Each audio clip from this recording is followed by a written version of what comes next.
Edge document.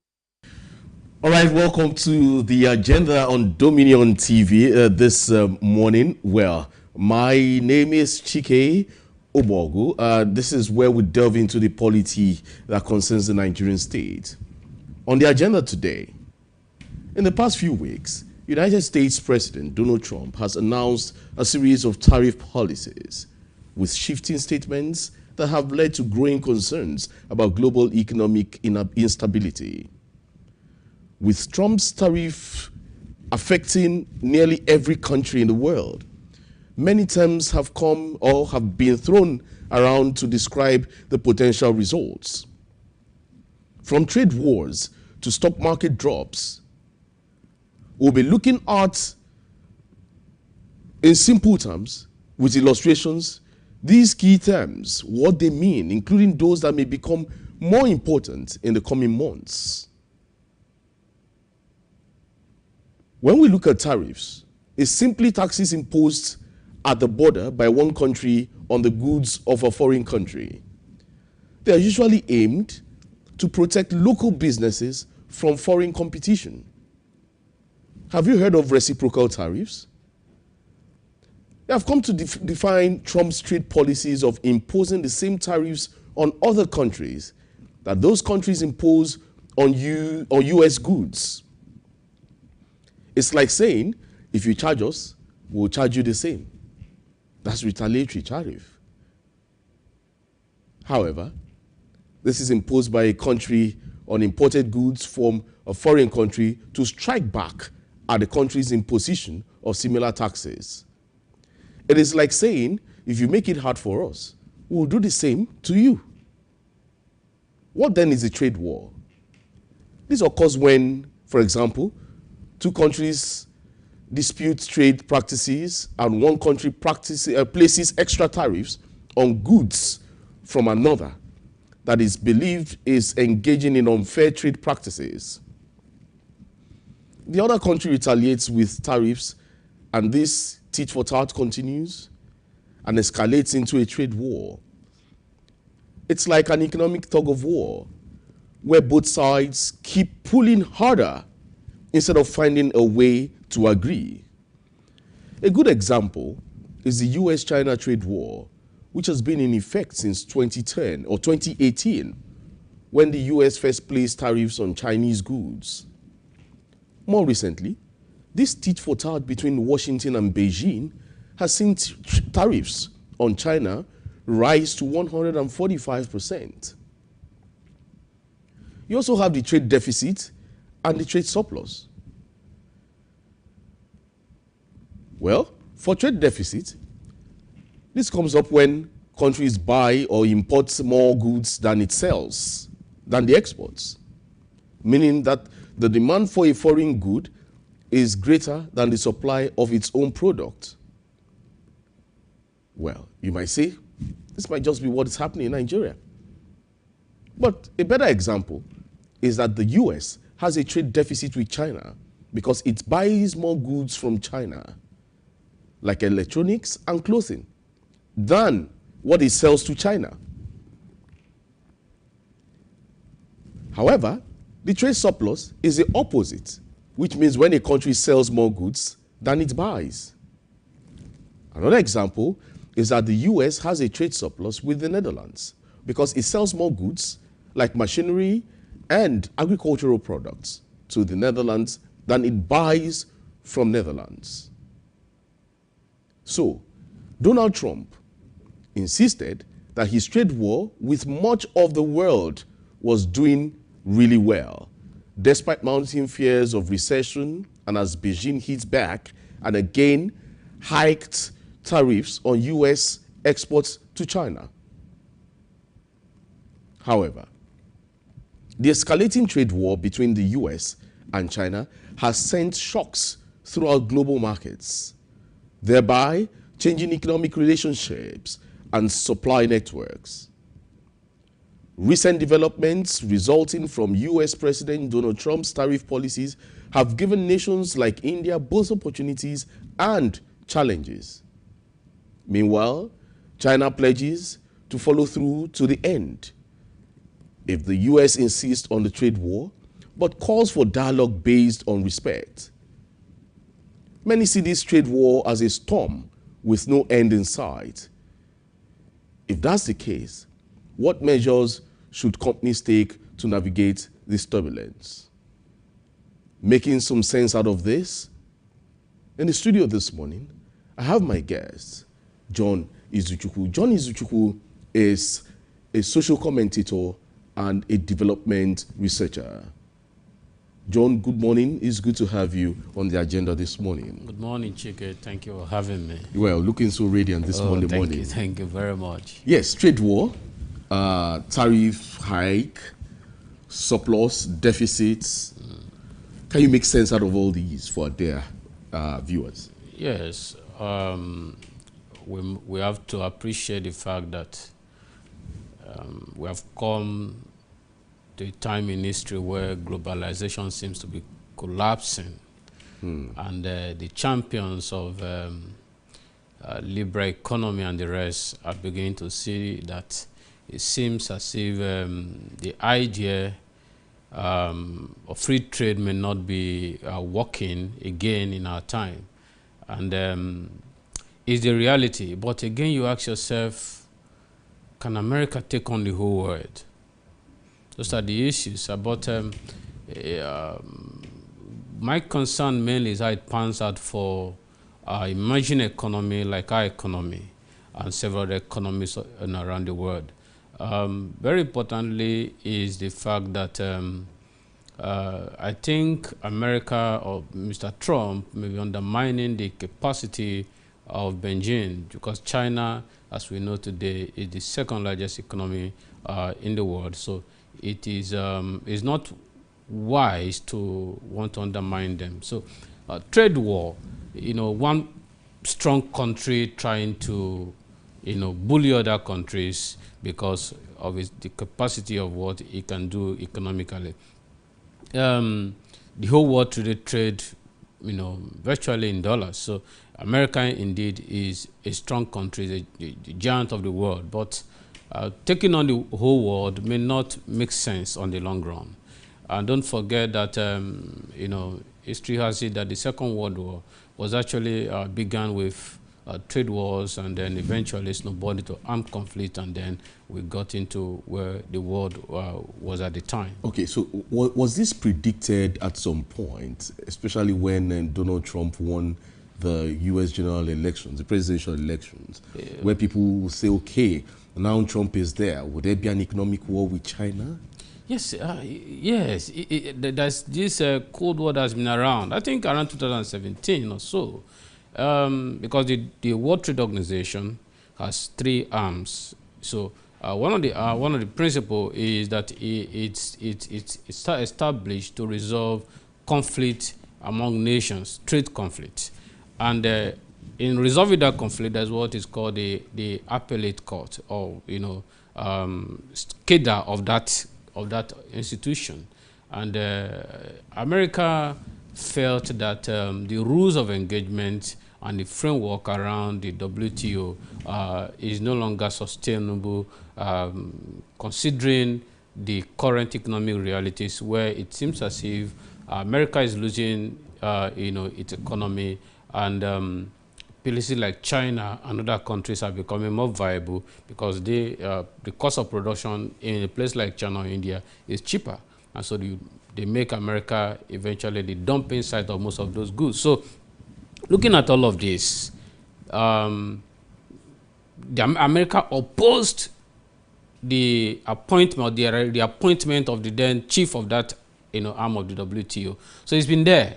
I think it's not. And that was during Trump's era. Tenure, his first tenure. So it's been there. So what one will not, what we may not anticipate was that it should take on the whole world. One would have expected that maybe countries like China, that America feels a huge threat, it would have just taken on maybe a few countries, but taking on the whole world, it looks as if it may be too big for them to manage eventually.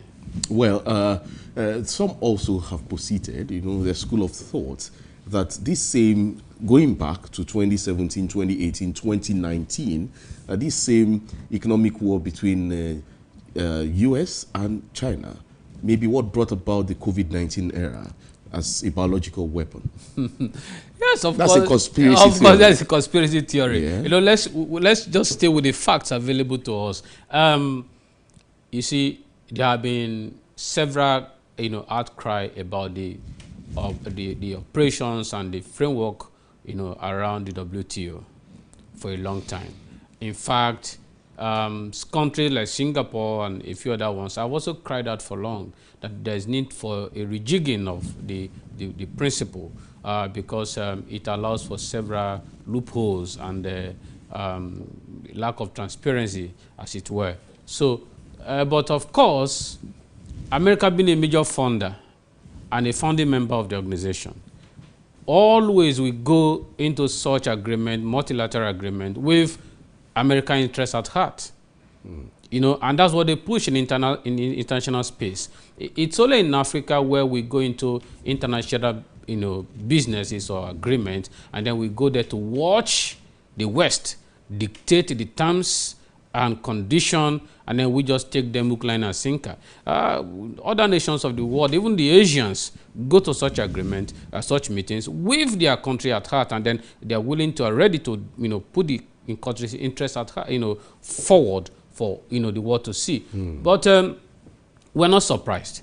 What America is doing is to, of course, America is also looking at how they can build their local economy. And we cannot blame them for that. It will come with a harsh reality that there's possibility of inflation and all of that. But what they're trying to do is that let's build our own economy. We can't be losing all our jobs, our manufacturing jobs to other countries. And so I think they must have counted the cost. However, I do not understand how Mr. Trump will manage it if eventually it leads to high cost of living for Americans, inflation rate is high, and then the dollar to other currencies, margin begins to widening. How will he be able to manage it is what I do not understand. Well, we'll be looking at the economic impact of this. Of course, it's a trade war already. It's a trade war. So we'll be looking at the economic impact here, where the Trump tariff amounts to an average tax increase of nearly $1,300 per U.S. household in 2025. That's the projection of Americans, that tax might go as high as $1,300 per household in America. Is that not sending the U.S. into recession? Yes, in a way. But you see, if you produce a goods in China with 104% tariff, the moment it comes into America, the importers will put the same or more tariff on the goods. So it will affect particularly those at the lower cadre of the American society more. That's the analysis all over the world, is that yes, it's going to affect the whole world, but Americans are going to get the hit as well. So it's a given, and I think they know that too. And that's why in recent times you have seen a few demonstrations here and there in America, because the people are also projecting, can we handle this? Can this at this particular point in time? Well, I don't know how leaders think sometimes, but you would expect that an American with all the intellectuals and all the capacity and all the institutions that are very strong enough, one would believe that they know what they are doing to be able to take on this the entire world in a trade war. America is not a loose country where one man may want to just override the institutions. They have strong institutions, and I think they must have looked at the pros and cons of these procedures or the processes, and they are sure that at the end of the day, it's economics.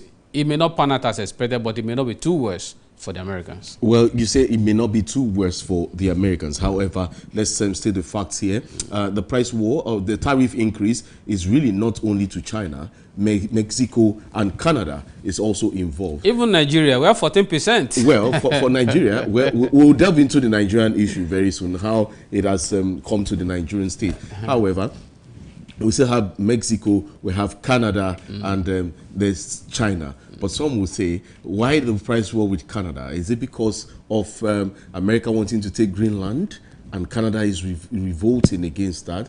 And then this whole issue has been spilled to Canada. Well, yeah, the President Trump has said that Canada should be one of his states. You know, I think it's his person. You know, and one good thing, like I've said, is that America has strong institutions that can check him. I do not think that if things are going to go out of course, the American institution will quickly check him. You cannot call a country like Canada, I want to just annex them. It's impossible. In present day global trade arena, you can't want to just bully such a country. They have their own very strong institutions too, and then they're contributing a whole lot to the economy of the world. So Mr. Trump, of course, he may be looking at how to bully China and then bully the rest of the world, but there are certain countries he will not do that to.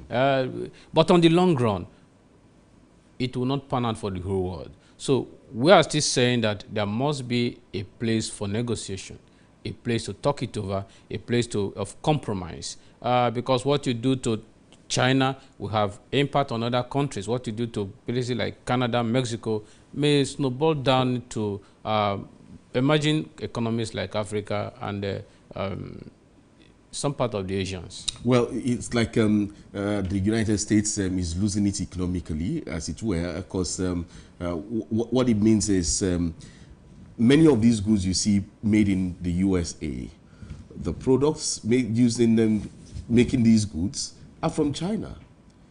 In fact, you say the labor force, production from China, but now made in the US. So China is now fighting back.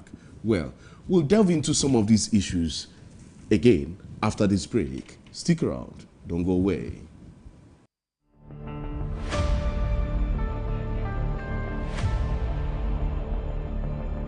Welcome to Dominion Broadcast House, your channel of choice, with the best stories and the best songs, where inspiration meets entertainment. From powerful stories to thought-provoking conversations, we bring you content that informs, entertains, and transforms.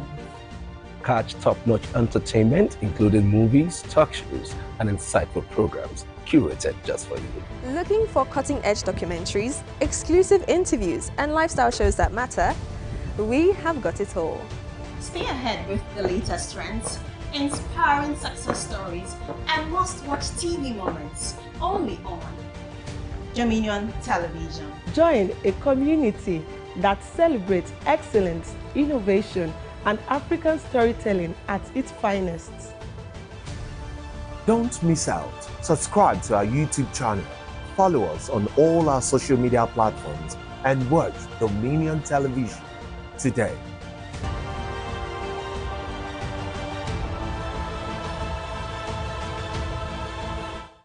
Welcome back from that break, that quick break. Well, before we delve into the Nigerian issue, there's something I want to bring to your notice here, John, and that's about America, saying that previous administrations failed to fully leverage America's economic position as a tool to secure our borders against illegal migrants and combat the scourge of fentanyl, preferring to let problems fester. Okay, and because they're talking about using the leverage to ensure America's safety, they're looking at assessing, having access to the American market is a privilege. That's what Trump is saying here, and that the United States has one of the most open economies in the world and the lowest average tariff rates in the world. I think he has a right to his opinion, but you know, in a world that is highly interconnected, you cannot boast that the whole world, you're a privilege to the whole world. Because, of course, several oil companies in Nigeria today are owned by Americans. There are several investments today around in Africa and other parts of the world that Americans are, are exploiting their economy. So you cannot, I think is exaggerating the state of things. Are you saying the American economy is overhyped? Is overhyped. Is overhyped. The American economy is overhyped. Because look at where China is today. Would they be honest to say they are not threatened? They are threatened. That's the truth.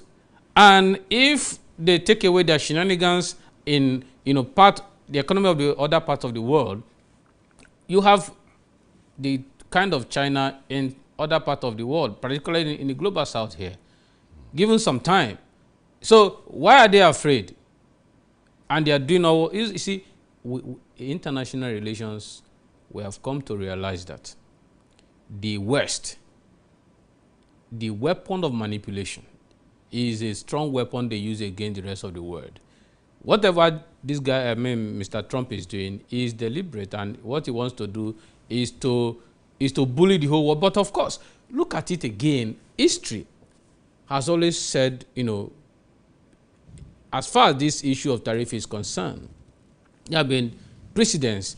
And for example, the 1929 stock market crash, it was as a result of things like this, tariff, increase in tariff, as one of the factors that influenced it. But again,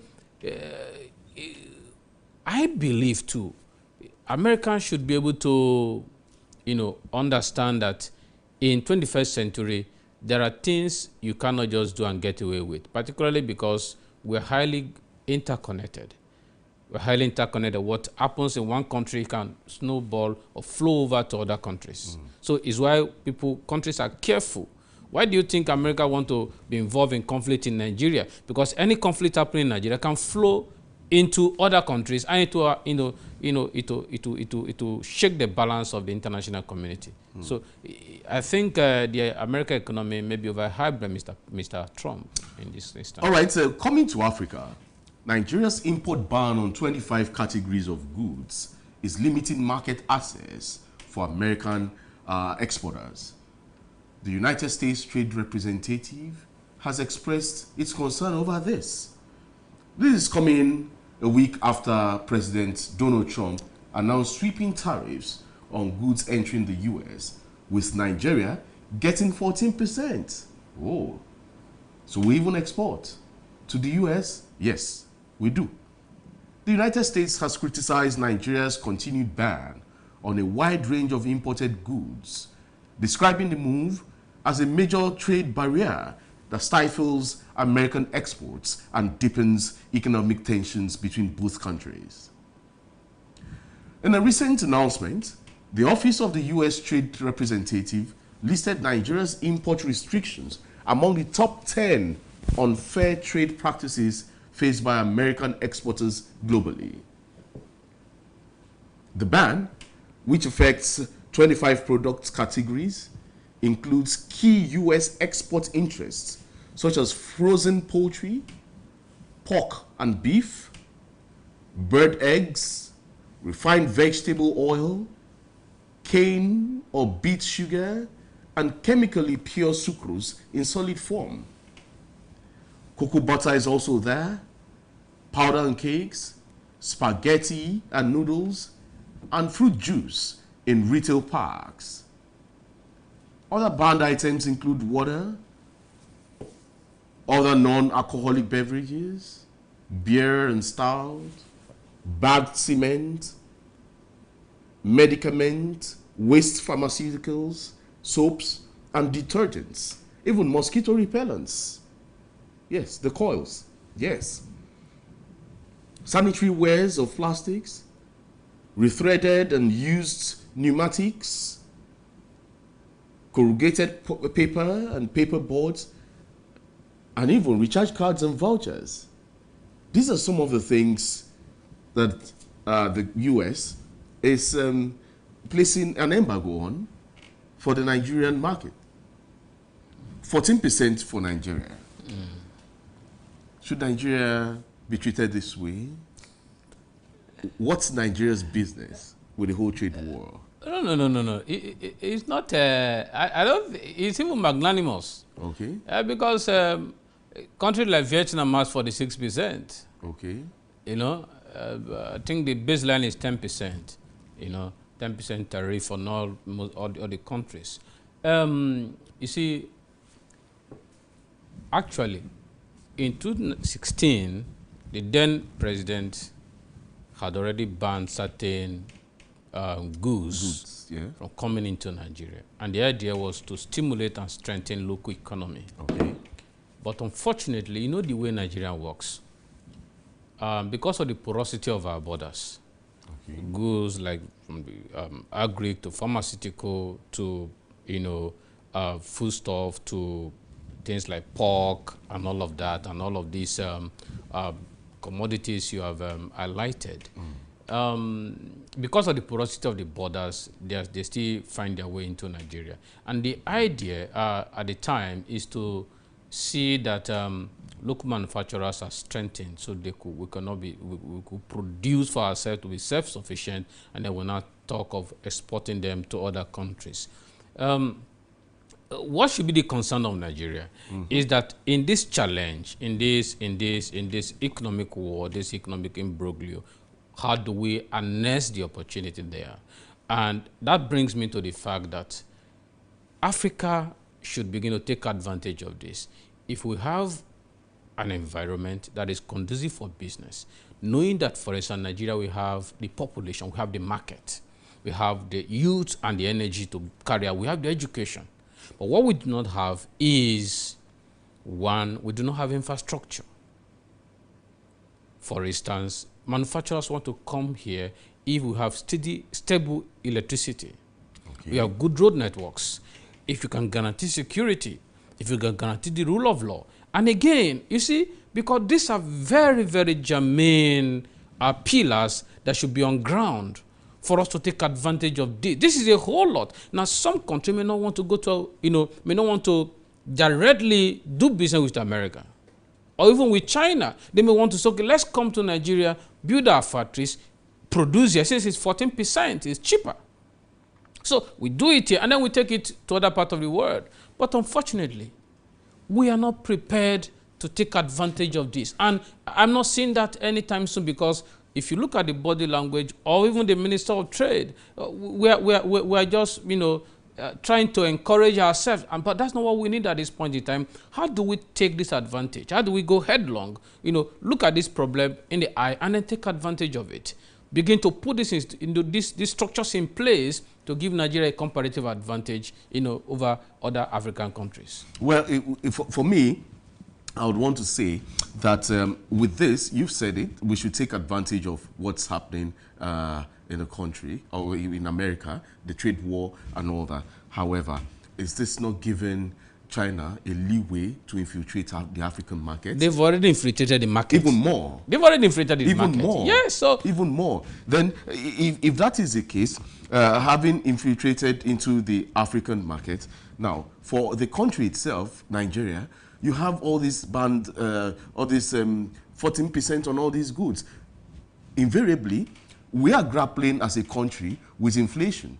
We are grappling as a country with economic woes. Now, we're having this again. Is this not going to worsen our economic woes? Well, I don't think... Since we know we are peculiar with not even producing. Yes, I don't think it will affect it so much. Because if this ban is effective, and then we begin to stimulate local production, you see, I want to give the benefit of the doubt to those who are in government today. Let's look at the facts on ground. The fact remains that we're still not a producing country. However, there may be plans underway to get that resolved even before the end of this first tenure of Mr. President. But be that as it may, taking advantage of this current situation will mean that the government will not just look at social investment schemes. It's more like throwing money around and look at fiscal infrastructures. What do we do to enhance local production? It's unheard of that we're importing toothpick. It's unheard of that we're importing beef and pork and chicken. Yeah. It's unheard of. So they are not good news for Nigerians. I mean, it doesn't sound well. a country as empowered as Nigeria, natural with resources and with human resources. So it's sad that we are where we are, but this challenge should push us into seeing what we can do as a people, as a nation. And we need to do that very urgently so that we can take advantage of this current situation. Currently, oil still remains the highest export. About 96, 97% of all that we export. The rest is maybe 2-3% of non-food products and all of that. So including textile and all of that that we export. So we're saying that we can widen that space. We can widen it. Invest more in agriculture, invest more in other sectors, in manufacturing sectors, by providing those basics: electricity, good road networks, security, and ensuring that there is strong and robust judiciary system that can arbitrate when there are cases of war. This infrastructure you're mentioning, it's not rocket science. Certainly true. It's not a problem. Certainly true. Getting electricity is not a problem. But it's been a problem because However, over 50 years we've not been able to do that. Don't you think it's the lack of will by government? Yes. You see, we cannot overemphasize the fact that I have said many times, Nigeria as a geographical space is blessed with natural resources, with human resources, but we're not blessed with leaders. It's unfortunate that in all that the creator of the universe did, he has given us a very good topography, very good, climate. There is nothing you plant in this part of the world that will not do well. Nothing. But unfortunately, we do not have people who are development minded. We have racketeers, we have rogues masquerading as leaders. Just we have so many pen robbers. Now, look at it from this point of view. The ban on importation of goods is still a policy statement. The reason why it's not effective is because somebody has not made efforts to begin to implement it. It's a mere policy. And when you make policy statement, it is those of us at the lower cadre of the society that suffers it. Just like when the president came and said, "Oh, subsidy is gone." Subsidy is gone means you guys are going to pay for our luxury life. The guys at the space, at the political space, will live more luxurious life, then you guys will pay for it. Subsidy is gone should have meant we are all going to get ourselves tightened up. We are going to get involved in this. We're going to pay our dues as you are paying your dues. But unfortunately, it is the ordinary Nigerians who are paying the dues, and the guys are living larger than they used to live. So when you say we ban this, we ban importation of pharmaceuticals, we ban importation of agricultural products, what are you doing on ground? Because in actual sense, it's a mere policy statement. If it's not, effected, if it's not pursued, nothing will come out of it, and then the ordinary Nigerians will still pay more when it's imported back into the country. All right, let's go on this break. When we come back, another talking point on the agenda this morning. Stick around, don't go away.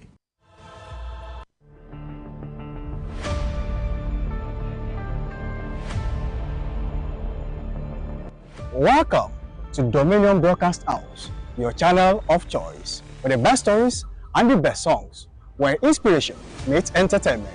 From powerful stories to thought-provoking conversations, we bring you content that informs, entertains, and transforms. Catch top-notch entertainment, including movies, talk shows, and insightful programs curated just for you. Looking for cutting-edge documentaries, exclusive interviews, and lifestyle shows that matter? We have got it all. Stay ahead with the latest trends, inspiring success stories, and must-watch TV moments only on Dominion Television. Join a community that celebrates excellence, innovation, and African storytelling at its finest. Don't miss out. Subscribe to our YouTube channel, follow us on all our social media platforms, and watch Dominion Television today.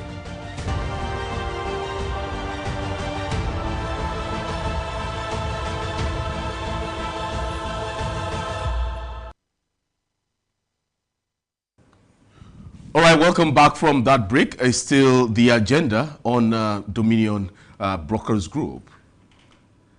An American, Aaron Greenspan, has accused the Federal Bureau of Investigation, the FBI, of violating the Freedom of Information Act by failing to release within the statutory time documents relating to purported federal investigations into Tinubu and one Abiodun Agbele.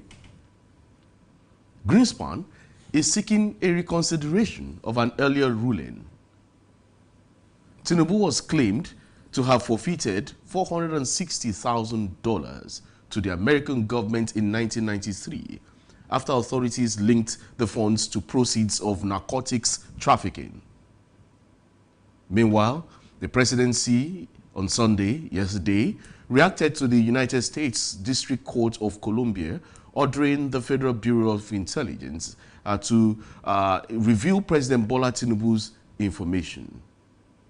Tinubu's spokesman, Bayo Ononuga, said there was nothing new to reveal about the case. Ononuga said reports by Agent Moss of the FBI and the DEA have been in the public space for more than 30 years. John Izuchukwu, from the certificate scandal to drug scandal, and now is rearing up his ugly head at this time. That's President Bola Ahmed Tinubu in the eye of the storm. Why is it being brought up at this time? You see, I do not like his politics. Okay. But the truth remains that he's our president as we speak. And I think this person is whosoever or any organization trying to push him forward to mess up the president of the Nigerian country is not doing well at this point in time. Because whether we like it or not, we may not all agree on how he got to the office. But today is in the Oval Office, is in the highest office in the land.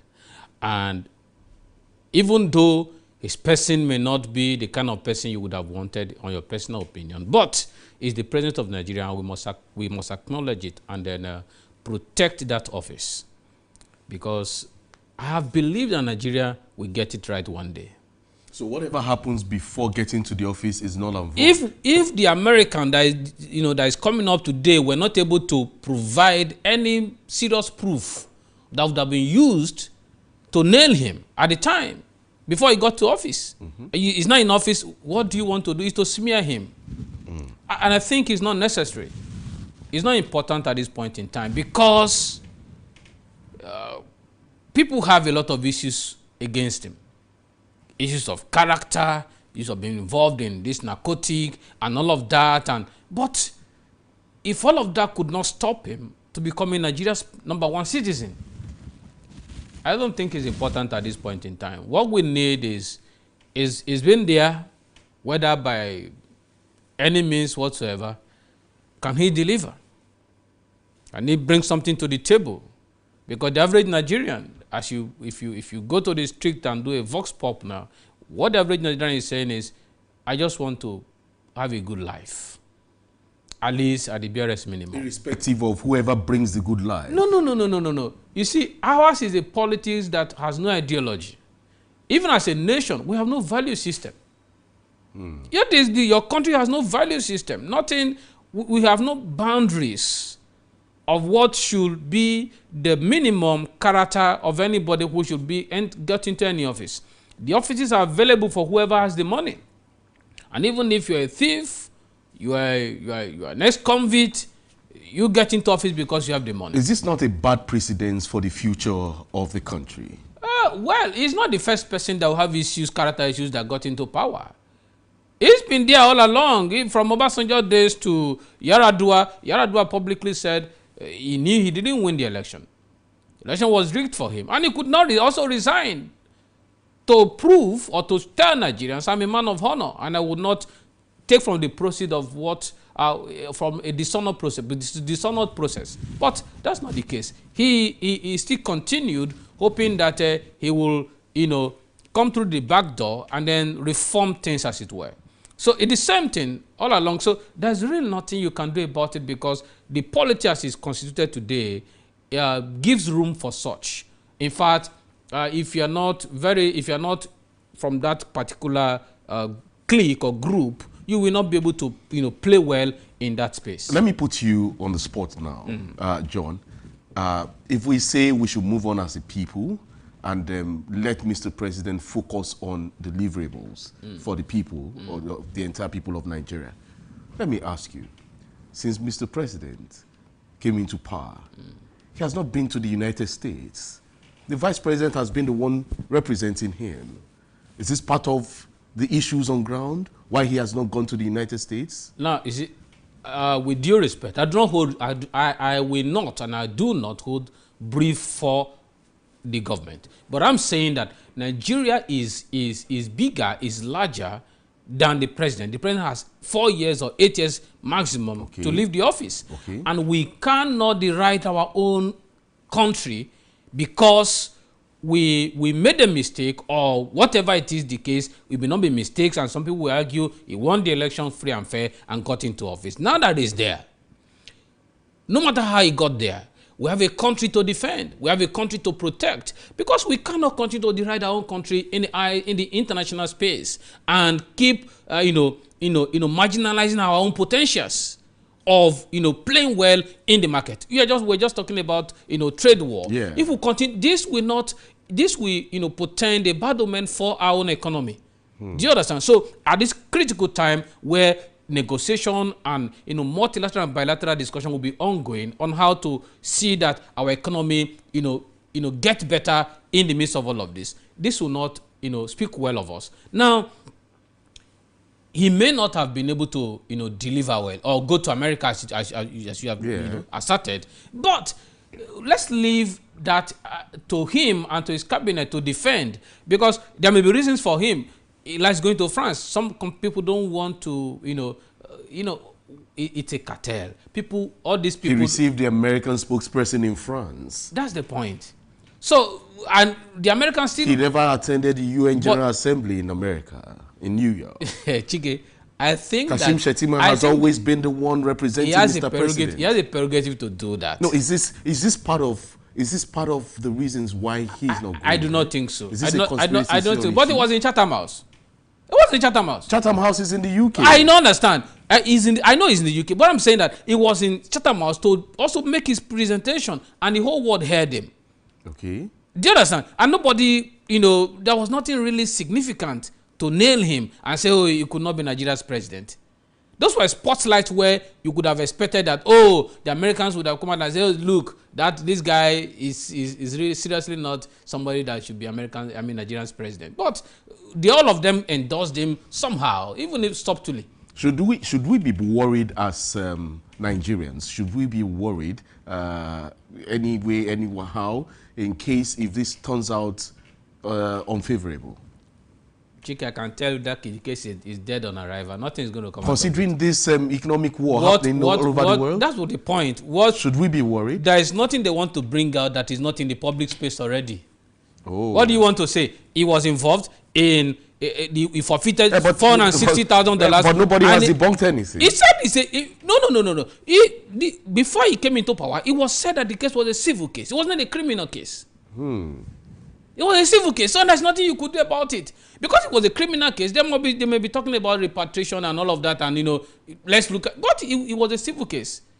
That yes, there were allegations that the $460,000 were the proceeds forfeited through, gotten through, heroin trafficking. But at the end of the day, they could not prove that it was a criminal case.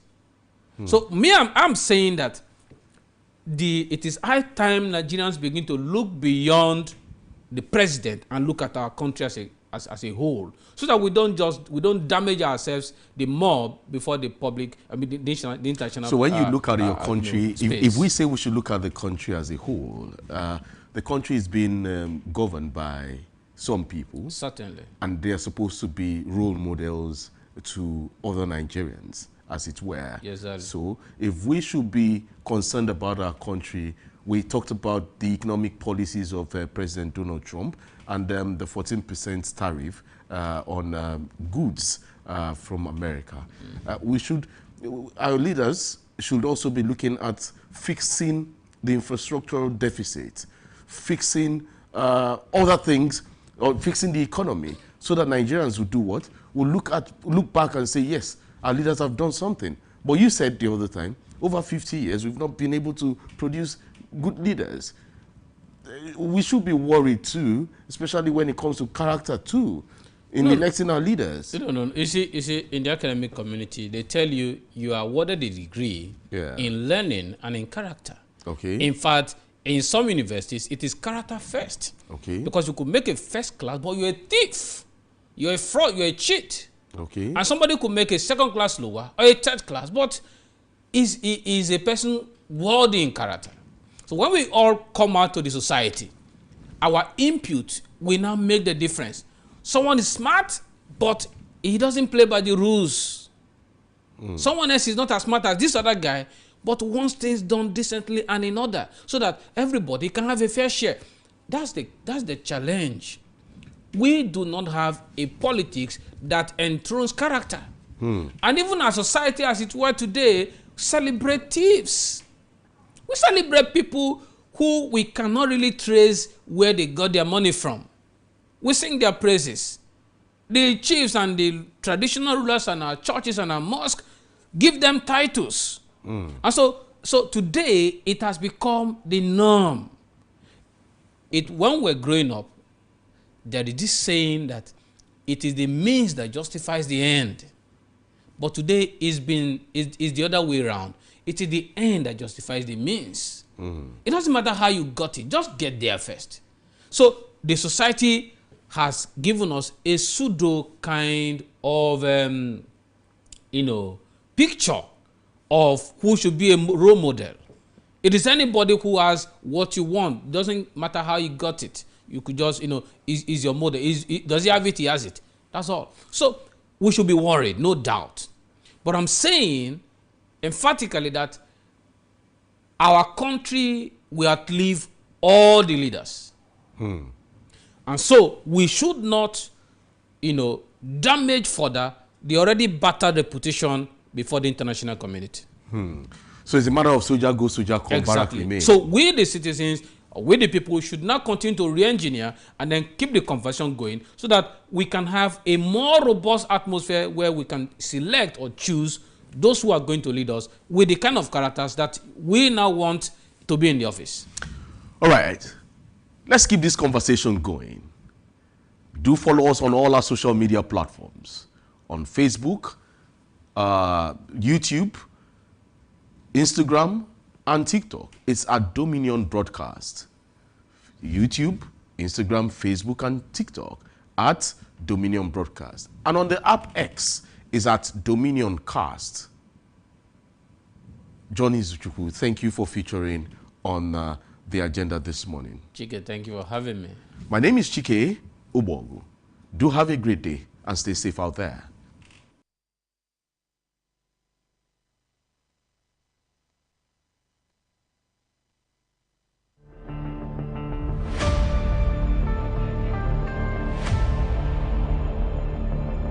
Welcome to Dominion Broadcast House, your channel of choice, for the best stories and the best songs, where inspiration meets entertainment. From powerful stories to thought-provoking conversations, we bring you content that informs, entertains, and transforms.